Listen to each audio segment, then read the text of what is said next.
So, ito na nga yung ating parapol. So, total of, ano tayo dito? Total of 28. Sinong unang mananalo na sa finish line? Siya yung, ang sinabi ko sa raffle, dun sa video, yung sa pinost ko, ang mananalo ay, ang papanaluhan nyo is yung Raptor at saka yung Triceraptor na nasa mutation. So, titingnan natin kung sinong mananalo, tapos tingnan natin kung anong makukuha nilang mutation. So, kung rainbow, kung tiny, kung anong mutation lumabas, di swerte na lang. So, ang mananalo dito is kung sino yung unang makalampas sa finish line, siya yung mananalo ng Raptor. Tapos yung second, siya naman yung mananalo ng Triceraptor. Simulan na natin. Start na natin. So, first and second. First is Raptor. Second is Triceraptor.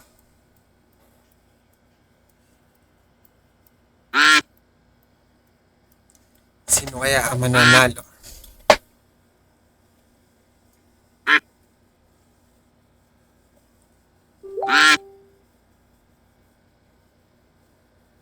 Tapos mamimili ako ng isa dito sa 28 na to. Mamimili ako ng isa dyan na bigyan pa natin ng another pet. Check natin kung anong bibigyan natin. Dragonfly ba? Or Mimic? Queen Bee? Marami pa tayo nun eh. So yan. 12 seconds. So, Raptor and Triceraptor.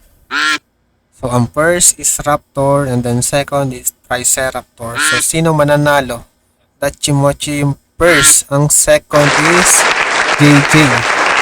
So, yun. Kita nyo naman, ang first na mananalo is Dachimochi Raptor.